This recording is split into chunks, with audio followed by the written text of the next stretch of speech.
हुजूर का इखलाक क्या है? सरकार अलैहिस्सलातु वस्सलाम की बारगाह के अंदर एक बेवा का बेटा हुजूर की बारगाह में पहुंचा, इशारा देखिएगा उसमें, और वो अपनी माँ के लिए चादर लेना चाहता था। उसकी माँ की चादर फटी हुई थी, बेवा थी ना, शौहर नहीं था, कपड़े फटे पुराने थे। वो अपनी माँ को देखकर परेशान होता था कि माँ फटा और पुराना लिबास पहनती है, बदन पर कुछ छुपा नहीं पाती सही तरीके से। उसने सोचा कि मैं अपने चच्चा से जाकर लिबास लेकर आऊँ। वो गया अपने चच्चा के पास और जाकर चच्चा से कहा कि माँ के लिए लिबास दे दें, माँ का लिबास फटा हुआ है, पुराना है, लिहाजा मेहरबानी करें लिबास दे दें। चच्चा ने धुतकार कर उसको भेज दिया। वो रोता हुआ बेचारा यतीम बच्चा बिलबिलाता हुआ रास्ते में आ रहा था कि रास्ते के अंदर एक शख्स मिला उसको। उसने कहा, बेटा कहाँ जा रहे हो, क्या बात है, रोते क्यों हो? वो कहने लगा, रोता इसलिए हूँ, माँ बेवा है, मैं यतीम हूँ, मेरी माँ का लिबास फटा हुआ है। मैं लिबास लेने के लिए अपनी चच्चा के पास गया था, लेकिन उसने धुतकार कर भेज दिया, उसने रुला कर भेज दिया। अब वो शख्स कहता है, आओ मैं तुम्हें एक दर दिखाता हूँ। हाय हाय हाय, सुभान अल्लाह सुभान अल्लाह, आओ मैं तुम्हें एक दर दिखाता हूँ। उसने कहा, वो क्या? फरमाया, सहने हरम के अंदर एक मोहम्मद नामी शख्स बैठा हुआ है। पता नहीं किस किस के दिल के अंदर सुभान अल्लाह पहुंची है, ठंड पहुंची, बोले सुभान अल्लाह।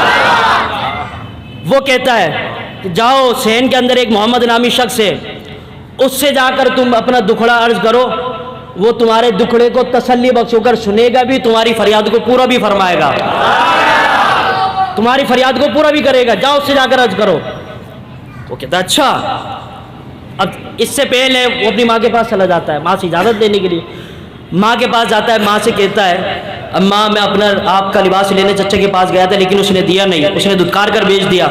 मुझे किसी ने पता बताया कि सहना हरम के अंदर मोहम्मद नामी एक शख्स है, उससे जाकर लिबास ले लो, वो दे देगा। माँ ने जब सुना तो माँ ने कहा, बेटा नाना उसके पास ना जाना, जो उसके पास जाता है उसको देखता है वो उसी का हो जाता है। मैं नहीं चाहती कि तू जा, ये तू मेरा, हमारे आबा व अजदाद का है, हमारे ख़ानदान का है, हमारे दीन का है, हमारे मज़हब का है, लेकिन उसके पास न जा, वो बड़ा अजीब है, जिसको देखता है या जो जब वो जिसको देख लेता है वो अपना बना लेता है, उसके पास न जा। मैं नहीं चाहती तो अपने माँ बाप का दीन छोड़े, उसके दीन में चला जाए। वो कहने लगा, अम्मा मेहरबानी करो, मैं आपसे वादा करता हूँ, पक्की कसम खाता हूँ, बुतों का वफादार रहूँगा, आपका भी वफादार रहूँगा, किसी सूरत उसका दीन कबूल नहीं करूँगा। उसने ये कहा, माँ ने इजाज़त दे दी। अब सुनिए, सुभान अल्लाह सुभान अल्लाह, पता नहीं क्या तुम्हारे तवज्जो है कि नहीं। वो हुजूर की बारगाह के अंदर जाकर क्या कहता है, अब सुने। सरकार की बारगाह के अंदर पहली दफ़ा आया है और कपड़ा लेने के लिए आ रहा है। हुजूर की बारगाह के अंदर आकर अब जब किसी से कुछ मांगने जाते हैं, सलाम करते हैं, दुआ करते हैं, अपना बताते हैं, सारा कुछ करते हैं, सारे मामलात करते हैं। मांगने जब किसी से जाते हैं तो उसने पता है क्या किया, वो जैसी हुजूर की बारगाह के अंदर गया, माँ ने कहा था, बेटा उसका दीन कबूल ना करना, अगर वो दीन दे तो दीन ना लेना उससे, उसका दीन कबूल ना करना। माँ बेटा कहता, अम्मा बेफिक्र हो जाओ, मैं आपके दीन पर रहूँगा। माँ ने इजाज़त दे दी। हुजूर की बारगाह के अंदर आया, आकर बैठा, सरकार तशरीफ़ फरमा है, वो दुआ वाला चेहरा है, कमली ओढ़ी हुई है, मेरे मुस्तफ़ा का दरिया रहमत, वो दुआ वाला चेहरा जब उसने देखा, मेरे मुस्तफ़ा के चेहरे को देखकर वो दीवाना हो गया, मेरे मुस्तफ़ा के रुख अनवर को देखकर वो दीवाना हो गया। जब मेरे मुस्तफ़ा के रुख अनवर पर जब उसकी नज़र पड़ी, सरकार ने उसको देखा, उसने सरकार को देखा, उसने सरकार को देखा, सरकार ने उसको देखा, देखते देखते मोहब्बत हो गई। अब मोहब्बत कैसी हुई, वो सरकार की बारगाह के अंदर आया, आकर अर्ज करने लगा, या रसूल अल्लाह की हुजूर की बारगाह में आया, सबसे पहले आती उसने एक जुमला कहा, देखे भाई मैं आपका दीन कबूल नहीं करूंगा, मैं आपका दीन कबूल नहीं करूंगा। सरकार से कोई बात नहीं हुई, सबसे पहले आती उसने अर्ज किया, हुजूर मैं आपका दीन कबूल नहीं करूंगा।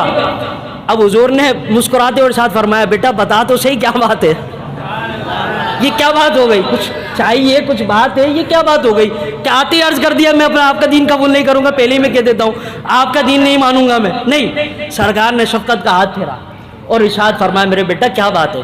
अर्ज करने लगे, माँ के पास चादर नहीं है, बेपर्दा है, उसके लिए चादर लेने आया हूँ।